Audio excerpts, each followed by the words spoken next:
Nuevamente nos encontramos en el Facebook Live de la semana para hablar acerca de las como las emociones y las actitudes de cómo sienten y ven las personas con trastorno límite de personalidad. Hoy vamos a hablar de un tema muy importante y hemos escuchado hablar de dolor emocional. Y hoy vamos a hablar sobre ese tema, sobre dolor emocional. ¿Y cómo se diferencia un dolor emocional entre un dolor emocional con una persona con trastorno límite de personalidad y un dolor emocional cuando la persona no tiene no tiene trastorno límite de personalidad? Vamos a esperar a que se vayan conectando todos. Vamos a dar los 5 minutos de rigor para que se vayan conectando. Nos han escrito, sobre todo de España, que el horario es como más bien tarde porque es a la medianoche. Estamos buscando como un punto medio donde todos podamos escuchar y ver el Facebook Live, sobre todo los conversatorios del Facebook Live, para que puedan participar. O sea, es rico, aunque en el transcurso de la semana me escriben y yo doy respuesta a sus inquietudes o preguntas, pero la gran mayoría nos está escribiendo que desearía participar en el Facebook Live. Estamos buscando una hora genérica entre todos los horarios de los diferentes países que pueda ser viable para que no se encuentren o a medianoche o en horas de almuerzo o en horas de laboral. Entonces estamos buscando ese horario genérico. Entonces es muy probable que para la próxima semana cambiemos el horario buscando entonces esa hora intermedia. Y que todos nos podamos como acomodar al horario del conversatorio de Facebook Live. Por favor, cuando estén haciendo una pregunta o desean tener una respuesta más concreta, más clara, les pido por favor que las preguntas las escriban claras. No importa que sean de un párrafo, no importa, pero lo más importante es que sean específicos, porque estamos tratando un trastorno que se llama trastorno límite de personalidad, y el trastorno límite de personalidad es como una filigrana, es como hacer un tejido demasiadamente delicado y extenso. Entonces uno no puede ser tan corto en explicar, sino que debe de ser específico en explicar. Y cuando uno es específico se va alargando en su escrito. Entonces les pido por favor que no importa que salga, si sale un párrafo no importa. Lo importante es que pueda yo darles respuestas específicas a sus preguntas y a sus inquietudes. Entonces sí les pido por favor que sean más específicos, más claros, así se lleven más renglones al escribirlo. También les doy las gracias a todos ustedes por participar en los diferentes medios en que tengo yo este conversatorio, que es además de Facebook Live, está en Instagram y está en YouTube. Les agradezco muchísimo porque pues los ven, los siguen, y esto es lo que me motiva. Sinceramente es lo que me motiva desde el inicio que empecé y tomé la decisión de hablar acerca del trastorno límite de personalidad. No me interesa hablar sobre el trastorno límite de personalidad, las características como se encuentran en un libro, o como los encontramos en la gran mayoría de los libros, o en el mismo DSM-4, DSM-5 o CD10, o sea, C10. no me interesa hablar sobre la parte técnica de lo que es el trastorno límite de personalidad, sino qué hay más allá de la técnica, de las especificaciones que encontramos en todas partes, qué hay más adentro de la piel de una persona con trastorno límite de personalidad. Bien, ya son las 5:05, daremos entonces inicio a nuestro conversatorio. El conversatorio de hoy es el origen del dolor emocional en una persona con trastorno límite de personalidad. ¿Dónde se origina ese dolor emocional? Les voy a pedir un favor muy grande, que con esta pregunta se queden, las personas que tienen trastorno límite de personalidad, se queden con esta, ¿dónde se me origina este dolor emocional? A medida que vamos desarrollando el conversatorio, se van a dar cuenta cómo es que ustedes se van a ir sintiendo, viendo, y cómo ustedes pueden llegar a controlar ese dolor emocional. Muy bien, ¿qué es un dolor emocional? El dolor emocional, lo nombran, casi siempre lo están nombrando, que es un padecimiento, un sufrimiento generado a nivel psíquico, más no físico, porque no está mediado, no hay un dolor físico, no está mediado ese dolor emocional que está ubicado y se instaura en la psique, no está mediado por un dolor físico. ¿Esto qué quiere decir? Que si yo tengo un dolor físico, yo puedo tomar un medicamento para que me merme el dolor, para que me estabilice mi dolor. En el dolor emocional es lo más difícil encontrar un medicamento para que lo estabilice. La gran mayoría de los medicamentos que existen en el comercio o en la parte farmacéutica se especializan en el dolor físico, mas no se han especializado en el dolor emocional. Esperemos que, como ha avanzado la tecnología, aparezca ese componente químico, esos componentes químicos que producen ese dolor emocional, para que que puedan calmarnos. Muy bien, ¿cuáles serían esas causas que puedan generar ese dolor emocional?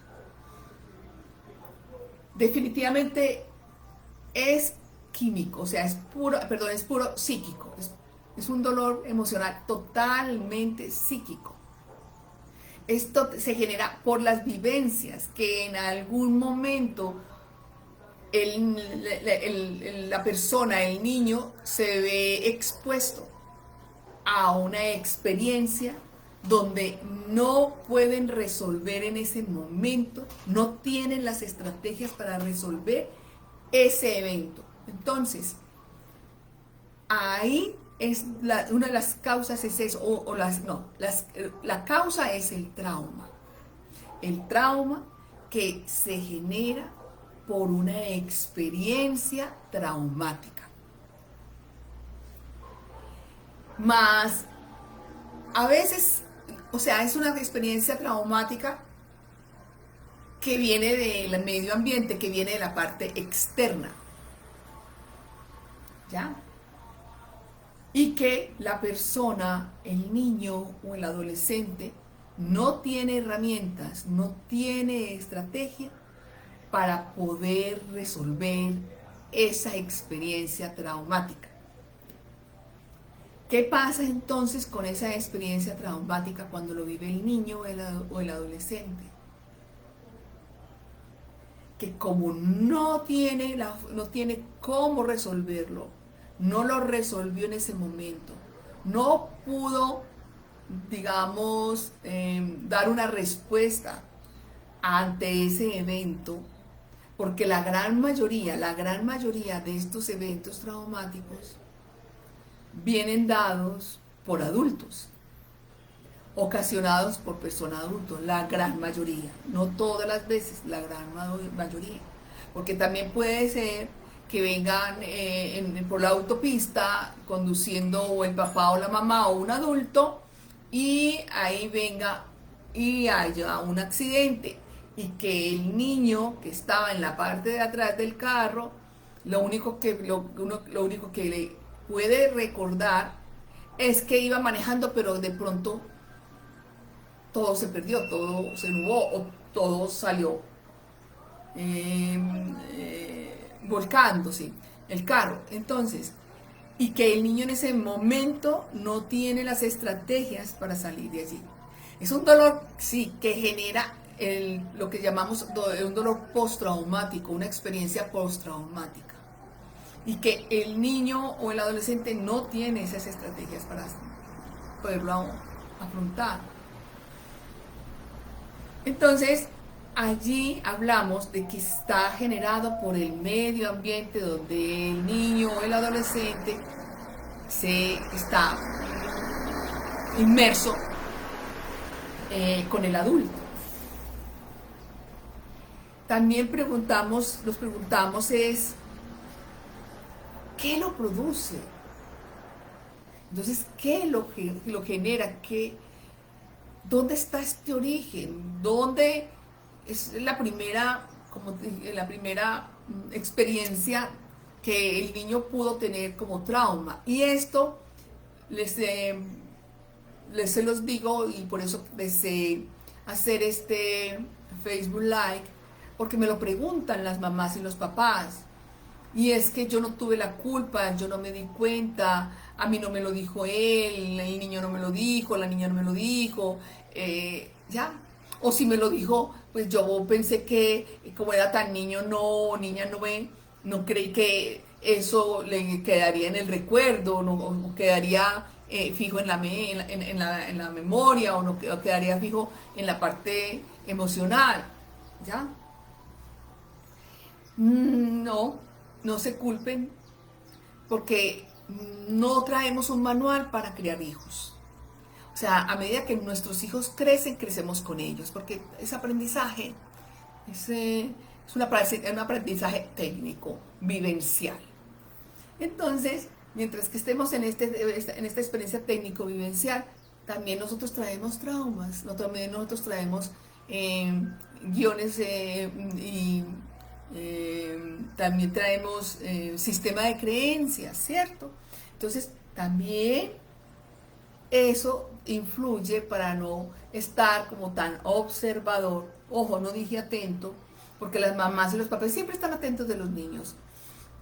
Simplemente observadores de lo que puede experimentar el niño y cómo el niño afronta el día a día con esa experiencia. Entonces, estamos hablando de que está lo que es el trauma, ¿cierto? Bueno, que el trauma genera ese dolor emocional, sí. El trauma, esa experiencia que el niño o la niña no pudo resolver en ese momento en que sucedieron las cosas, en ese entorno, en ese medio ambiente, que el niño no pudo resolver cómo hacer, cómo salir de ello, o cómo ser resiliente en ese momento, ahí se le instaura lo que es el trauma.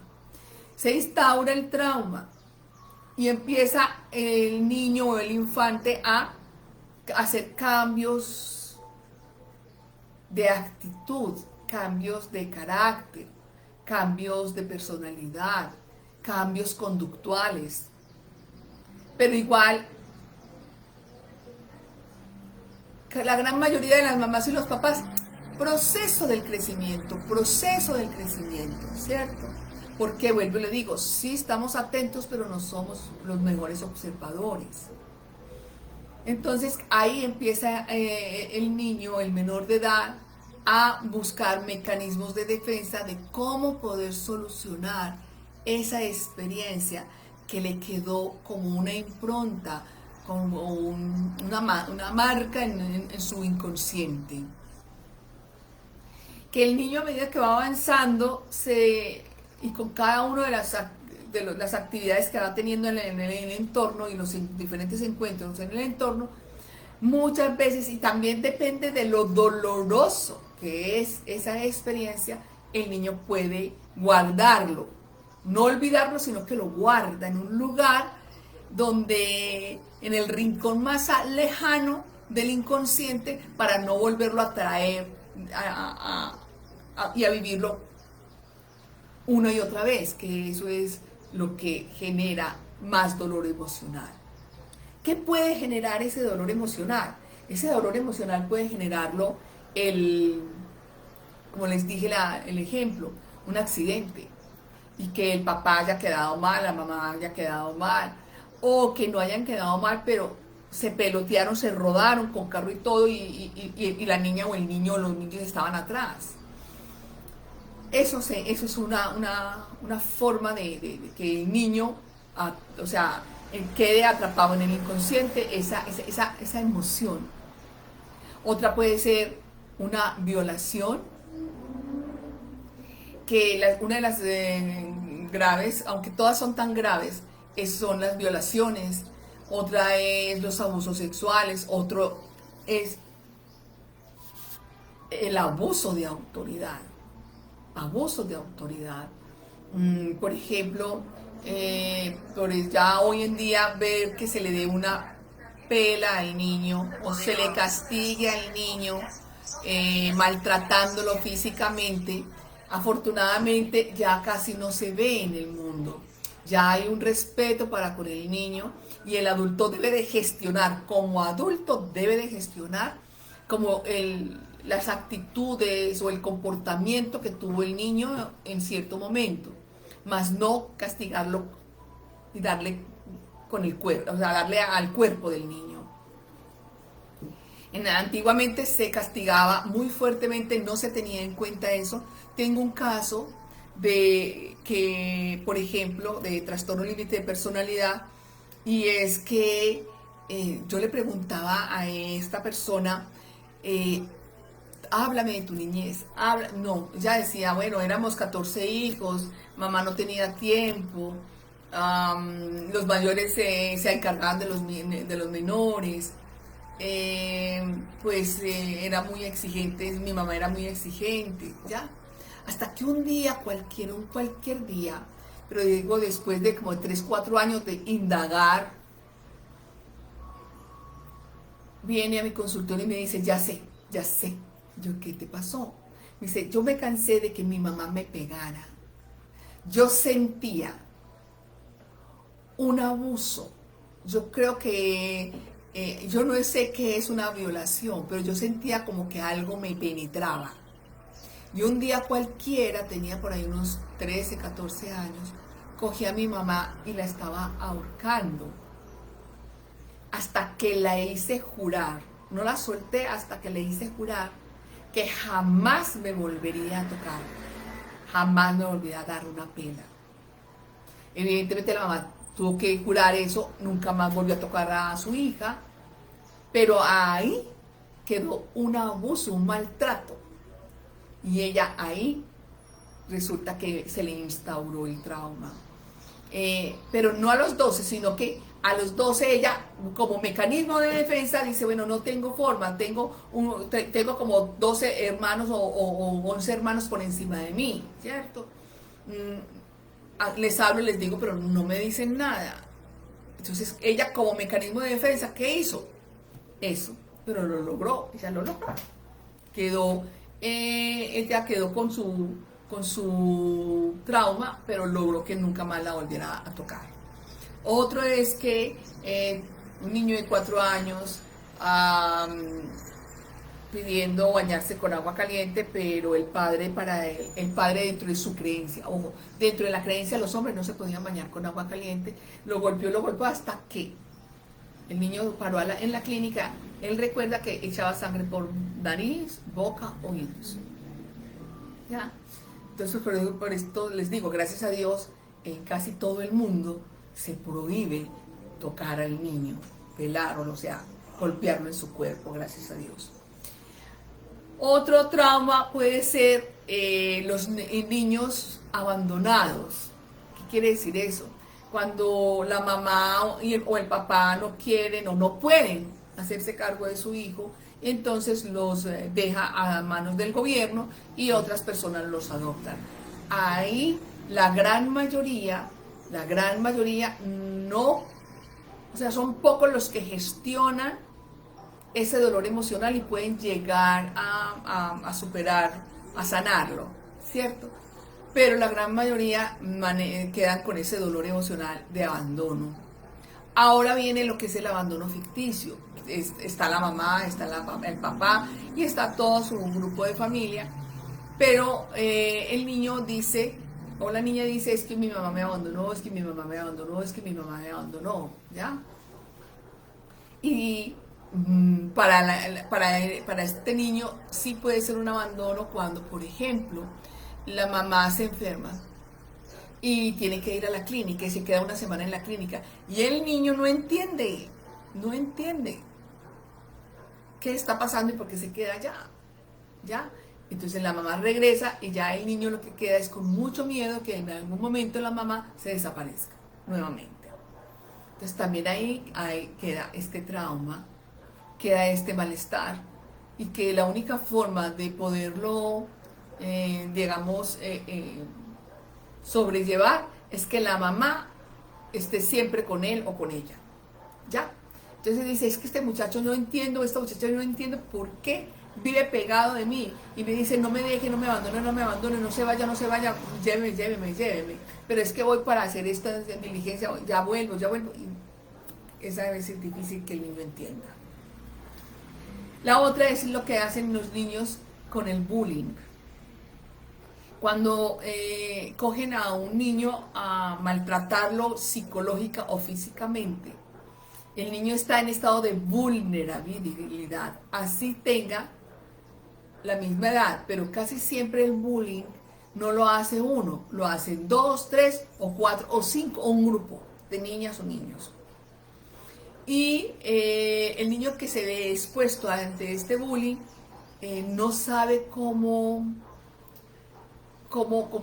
salir, cómo manejarlo, ¿cierto? Porque vuelvo y les digo, no tienen estrategias, porque apenas están empezando la vida y apenas van a empezar a coger estrategias de vida y a saber leer como el entorno, a saber interpretar como los gestos de los adultos, ¿cierto? Entonces ahí también se les instaura un trauma. Muy bien, pero entonces, ¿cómo lo somatizan? ¿Cómo somatizan ese sufrimiento, ese dolor emocional? Las personas con trastorno límite de personalidad y las personas que no tienen trastorno límite de personalidad.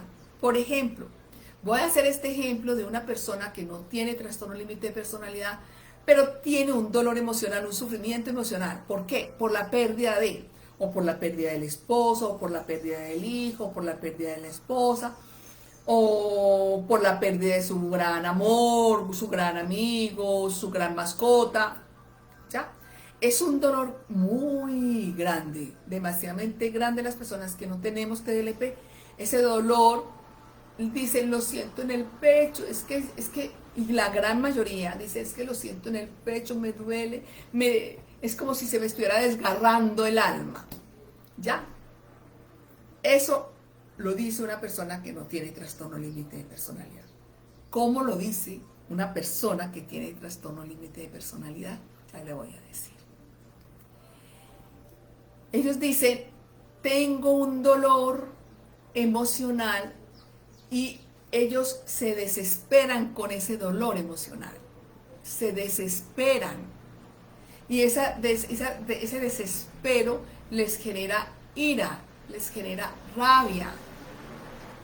¿Por qué les genera ira, les genera rabia? Así como la persona que no tiene trastorno límite de personalidad, se le muere el esposo, se le muere el hijo. Y cada vez que se recuerda o tiene recuerdos de esa esposa, recuerdos de ese esposo, recuerdos de ese hijo, inmediatamente se le viene en la mente ciertas actitudes, ciertas gracias, ciertos movimientos, ciertas sonrisas de esa persona. Y eso genera ese dolor emocional. Y genera eso que uno quiere que ya se sane, que ya se salga. Pero casi siempre, la gran mayoría gestionan ese dolor emocional.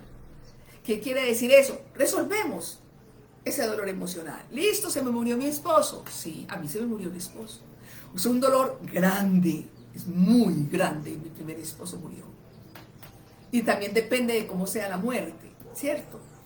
Y máximo ahora que estamos confrontados y estamos latentes ante la muerte, porque está el COVID, está esta amenaza del COVID, entonces estamos nosotros muy expuestos ante ese dolor emocional.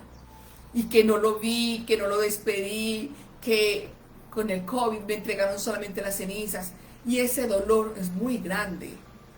Pero pasa los días, pasa el tiempo, pasa los años y créanme que así se le llega a la mente esa persona que murió hace 30, 35 años, podemos sentir, hay momentos en que sentimos esa tristeza, pero no nos quedamos en la tristeza, no nos quedamos en ese dolor, lo evolucionamos, lo vamos transmutando, lo vamos trascendiendo, mientras que la persona con trastorno límite de personalidad, no, ahí se queda,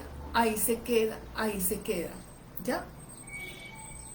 Y siente demasiada rabia, mucha rabia. Entonces, ¿cómo es que somatiza la persona con trastorno límite de personalidad y expresa esa molestia, esa angustia, ese dolor emocional? Y como no lo puede liberar, ¿cómo lo siente? Yo le puedo pedir el favor a las personas que tienen trastorno límite de personalidad, cierren sus ojos. Por un instante cierren sus ojos. Y solo escuchen mis palabras para que ustedes vayan llegando al lugar donde entra. ¿Por qué parte del cuerpo entra ese dolor emocional? Ya se los voy a graficar, pero por ahora cierren sus ojos y solamente sientan por dónde entra, por qué área del cuerpo entra este dolor emocional. Quedémonos un minuto en silencio y vamos mirando por dónde va entrando ese dolor emocional, por dónde va entrando este dolor emocional, que me hace generar tanta descuadre, tanta ira, tanta rabia, tanta violencia. ¿Por dónde entra?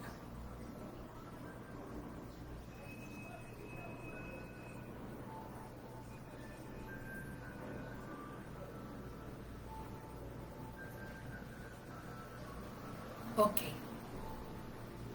Yo acá atrás tengo una pizarra. Yo se los voy a dibujar. Por favor, me van escribiendo por dónde entra.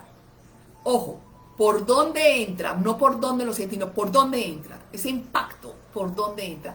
Esa ira, ese disgusto, ese cambio, esa frustración, ese no saber resolver lo que tengo en estos momentos en mi vida, por dónde entra. ¿Listo? Ya me voy a parar y les voy a contar.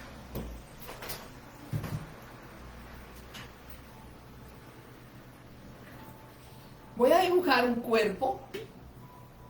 Vamos a mirar, ok. Voy a dibujar un cuerpo, ¿cierto? Un tronco.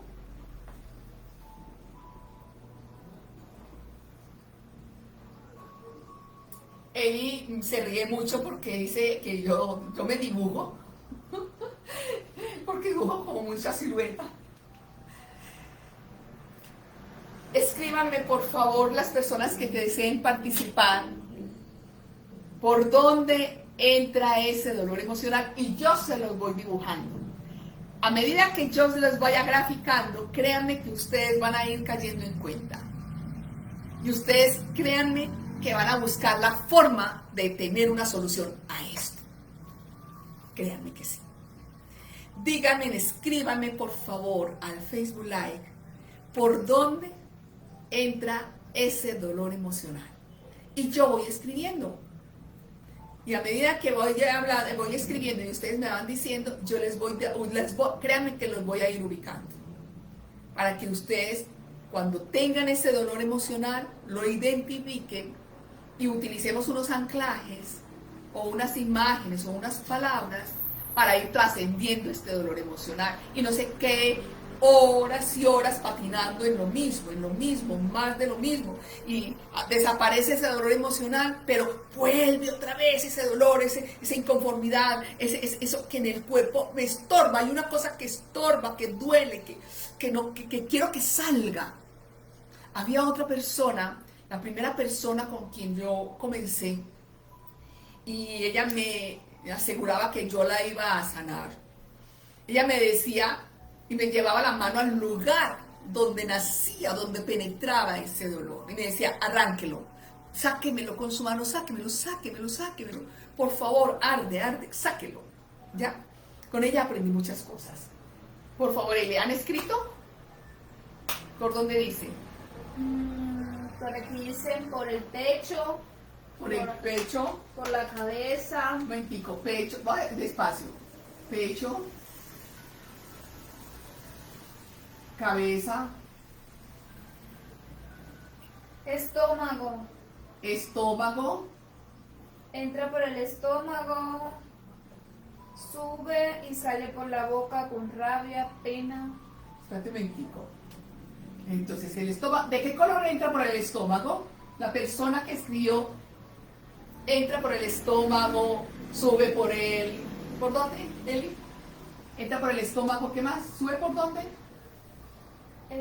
Por aquí dicen por las piernas entra y se siente en el estómago. Ok, no, la primera que leíste, que entra por el estómago. Entra por el estómago, sí. El fuego que sube sale por la boca. Y sale por la boca. Correcto. Esta persona me puede decir, cuando entra por el estómago, qué color ve. La siguiente, mientras que la otra persona escribe. Dice que entra por las piernas, alguien dijo por las piernas. Y se siente en el estómago. Entonces entra por las piernas. Por aquí dicen por los ojos al ver el mal y se va al corazón el dolor. ¿Me pueden decir los colores que ven cuando llegan al estómago, por favor? Pecho, respiración, cabeza, estómago. Pecho, respiración, cabeza, Espalda alta y manos. espalda alta, Y manos. manos.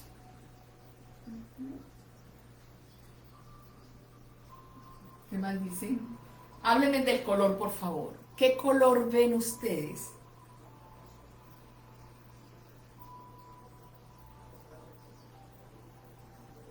Háganlo. Créanme que hoy van a entenderse. Negro, verde. Muy bien. Negro. ¿Qué figuras? ¿Qué figuras? ¿Qué figuras? Es negro. Negro en el estómago, rojo intenso. Negro. Rojo intenso. Verde. Verde.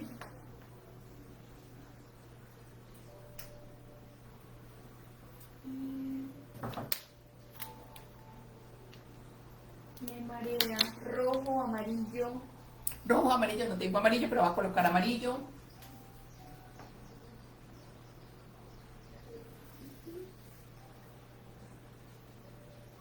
Ok. Entonces, ¿hay más? Ok. Entonces, ¿qué pasa? Que hay una persona que escribió gris en el pecho. Gris en el pecho. Ok, gris en el pecho.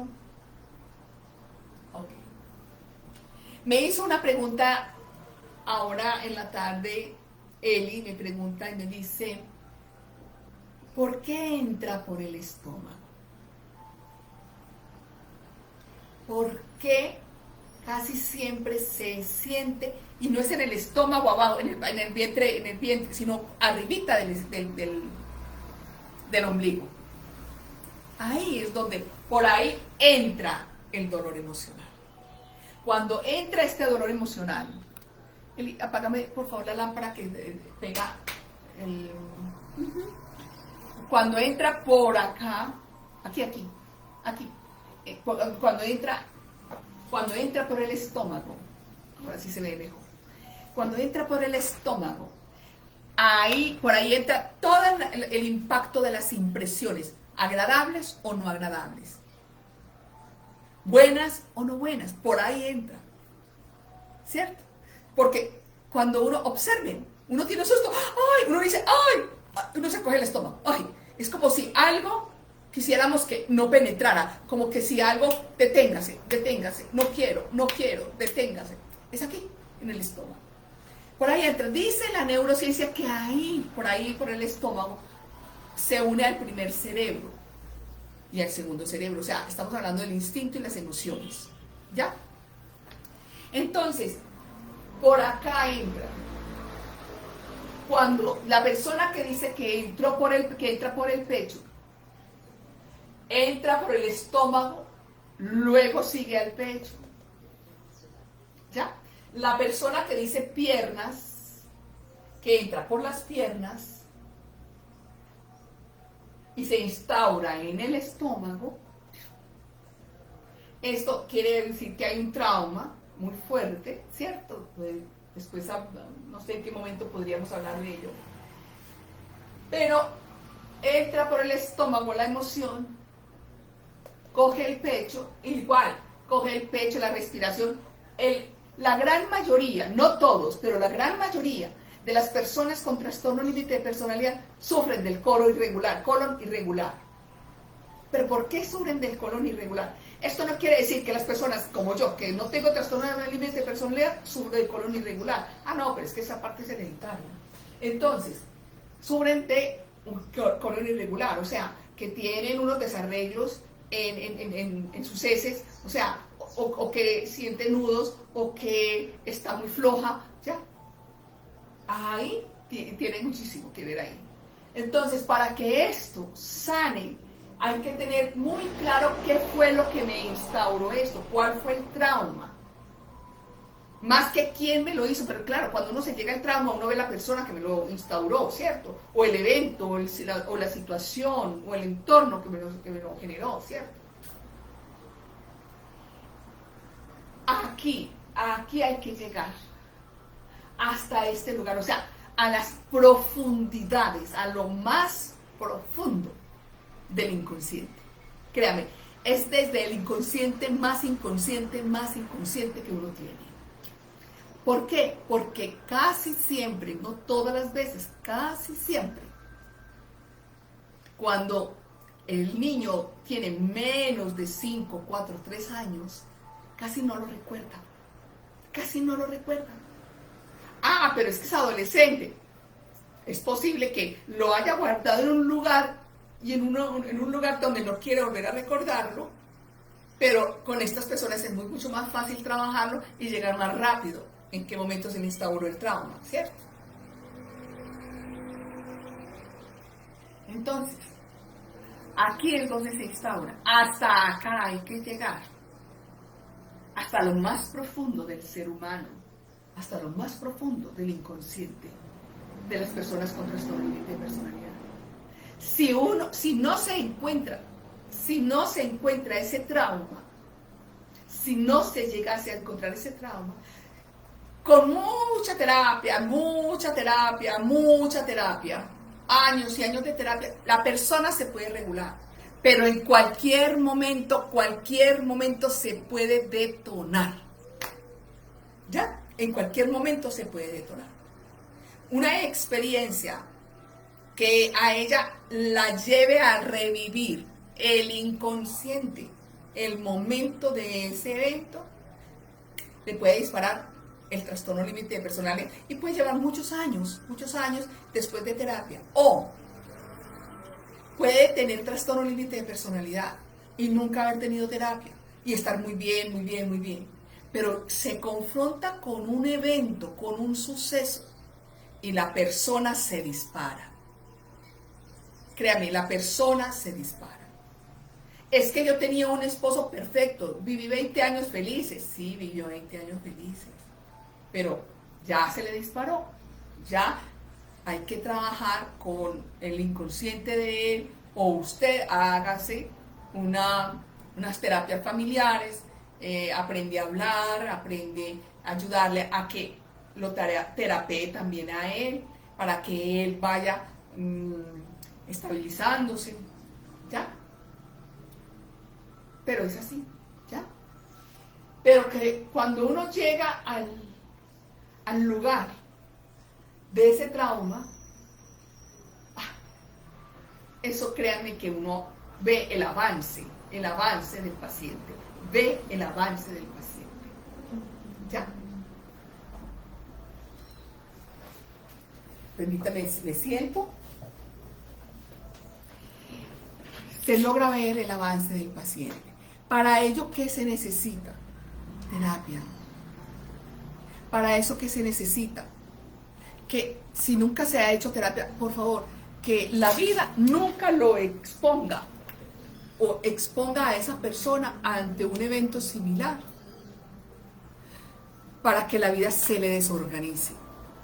Y lo pueden ver, es que es alcohólico, nunca fue mujeriego, fue un papá perfecto, fue una mamá perfecta, no fumaba, nada de adicciones, no trasnochaba.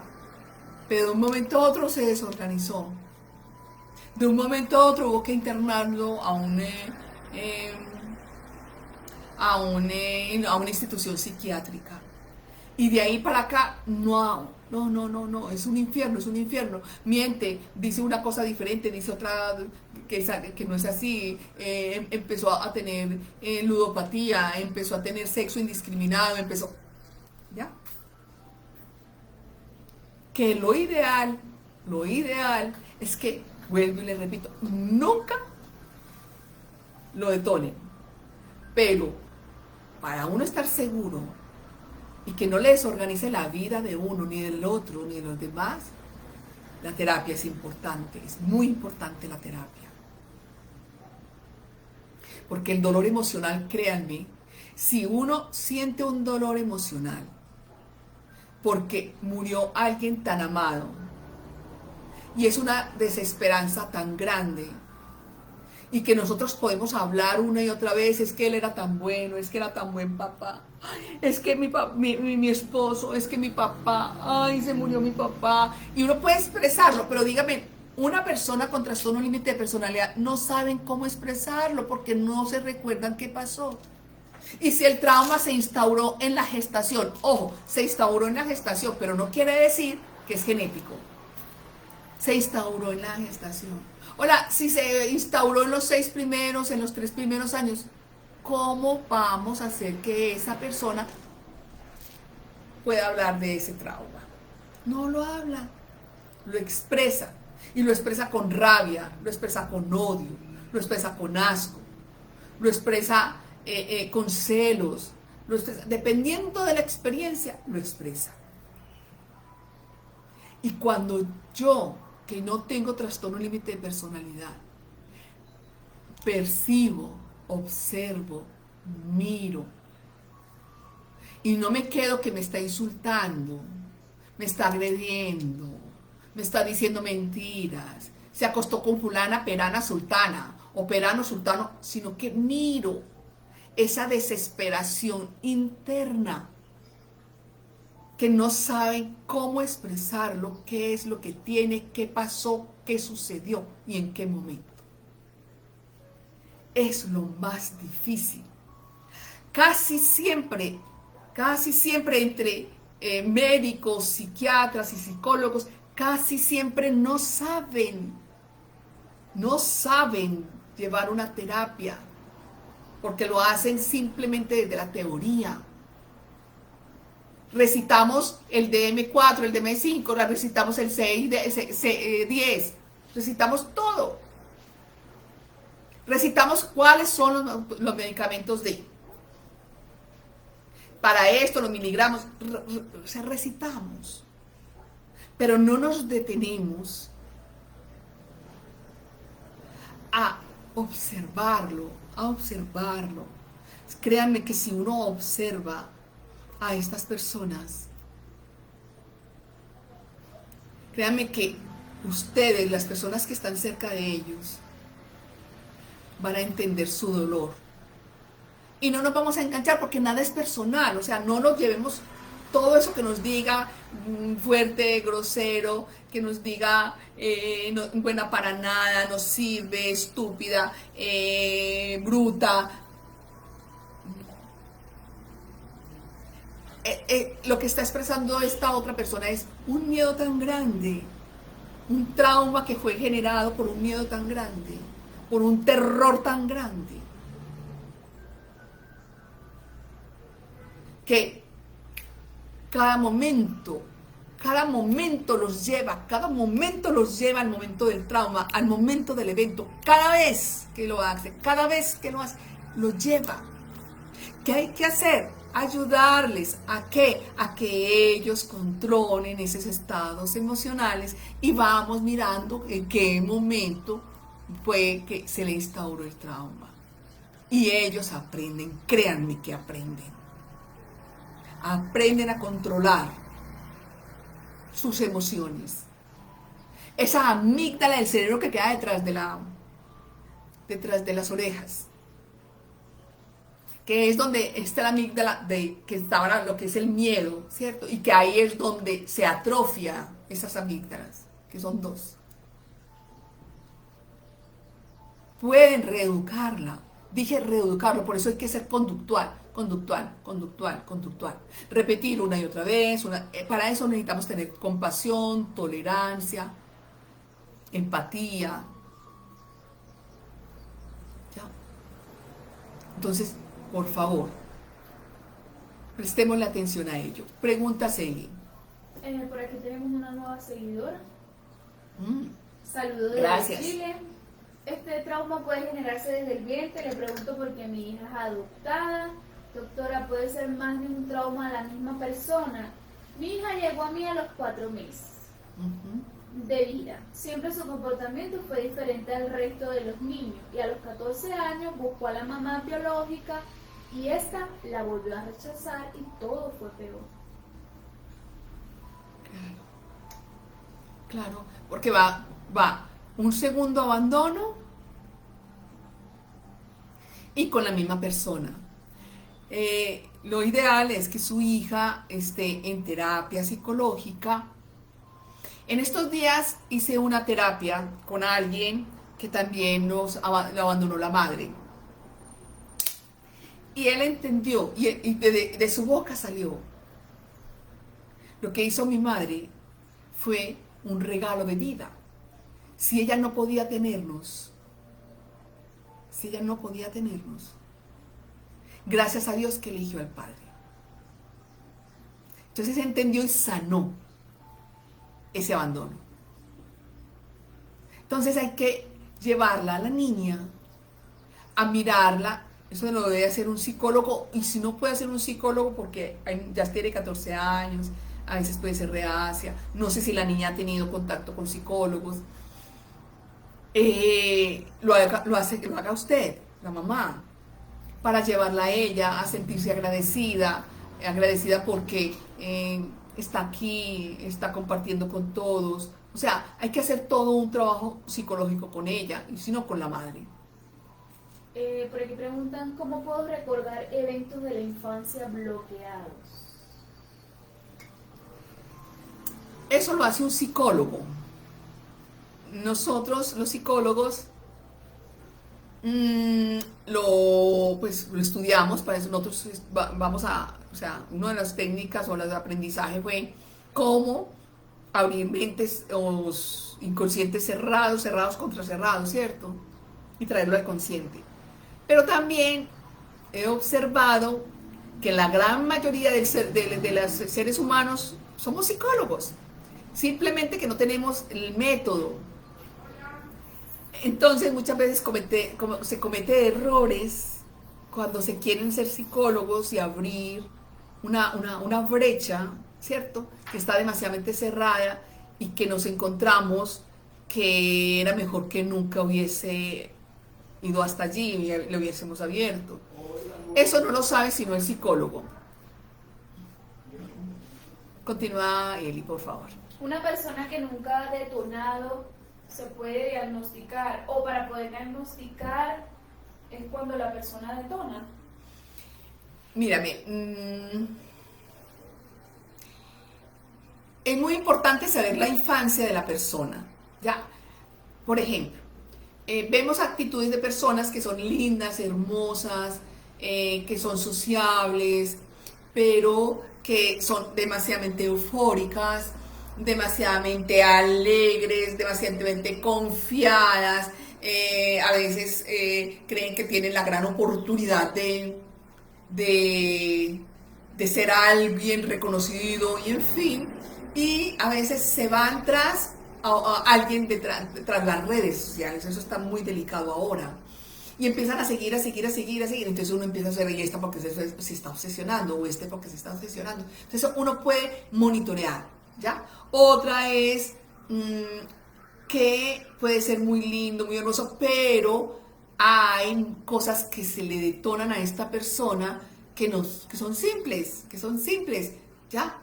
O puede ser muy tierno, muy amoroso, pero quiere tenerme en la casa, ¿ya? O sea, para ello es muy importante que las familias se entrenen o las personas se entrenen para saber cuando ve una actitud que no es normal, pero que se va naturalizando a medida que va llegando, va haciendo el día a día. Preguntarlo, vaya, consulte con un psicólogo, vaya, consulte con el psicólogo, no, por favor, con el psicólogo, que ese es el que sabe dar y te va a hacer preguntas donde vos vas a caer en cuenta de que sí puede tener tendencia a TLP, puede tener tendencia.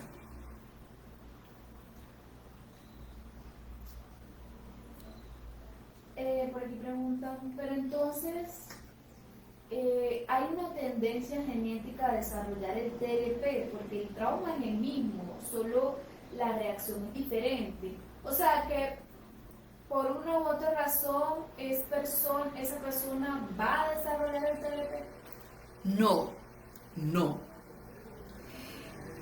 Eso se da por un trauma, no es genético. Genético es, por ejemplo, que tiene bajo la serotonina, es genético, que tiene el litio, que tiene que ver con la parte de la esquizofrenia. ¿Sí me entiendes? O sea, hay enfermedades genéticas. Se confunde mucho el trastorno límite de personalidad con la parte genética o con otros trastornos. ¿Por qué? Porque la persona con trastorno límite de personalidad, como el trauma del niño o la niña no lo pudo saber resolver, no lo pudo saber enfrentar, entonces, o por estar callada, o por estar, digamos, a la ofensiva, ni siquiera a la defensiva, a la defensiva, pegándola a todo el mundo,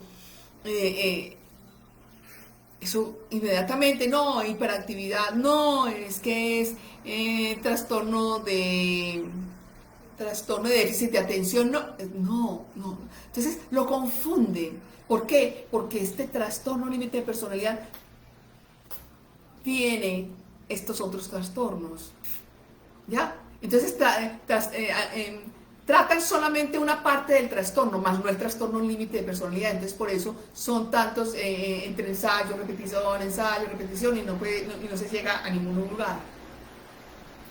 Por aquí dicen, doctora, estuve en terapia en Venezuela por 7 años y nunca me dijeron que tenía TLP, solo depresión crónica. Estoy actualmente en Colombia y por un cuadro depresivo pedí consulta por psiquiatría. No me gustó cómo me trató el profesional y me levanté de la consulta. No quise volver con él, pedí consulta con otra psiquiatra y ella me mandó a evaluar con una psicóloga conductual porque sospechaba que tenía algo más que una depresión y el resultado arrojó TLP. No recuerdo un trauma como tal. Hay que ir al inconsciente, o sea, a lo más profundo del inconsciente. Y eso no lo hace sino un psicólogo. O sea, hay que ir, es decir, hay que ir muy lento, hasta buscar dónde fue que se le instauró, a qué edad fue que se le instauró. Casi siempre los desaciertos de las personas con TDLP muestran la edad y no, es que tiene 40 años y parece un adolescente, no, es que tiene 20 años y parece un bebé de 1 año. Estamos hablando que ahí fue donde se le instauró el trauma, ¿ya? Doctora, desde que estoy con usted, he aprendido a estar en un estado de conciencia en todo momento. Creo que esa es la clave, ¿verdad? Oh, sí, ese es el estado, sí.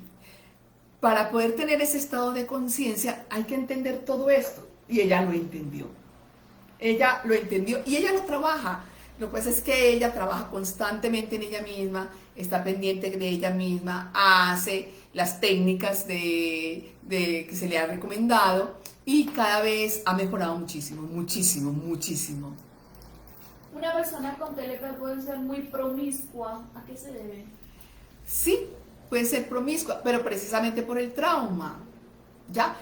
Por ejemplo, o sea, hay que averiguar cuál fue el trauma, pero ojo, no todos, pero casi siempre, casi, no todos, puede haber un abuso o una violación, no todos, casi. Estoy tratando de actualizarlo. Ok. Bueno, yo creo que vamos a ir cerrando, ¿sí? Ahí no hay más preguntas, bueno, ya me está diciendo Eli que ya van siendo las 6. Vamos cerrando entonces este conversatorio. Me van haciendo por favor preguntas por el interno que yo les voy a ir dando respuesta. Por favor, si pueden hacerlo por el WhatsApp, para mí es muchísimo más ágil tenerlo en el WhatsApp y darle respuesta. No porque no pueda hacerlo en las otras redes, sino que no soy tan joven y tan ágil mentalmente con estas redes sociales. Entonces, pero de todas formas, a medida que ustedes me vayan me vayan consultando, yo les voy dando respuesta. Bueno, hasta la próxima semana. Gracias por estar acá y muchos éxitos.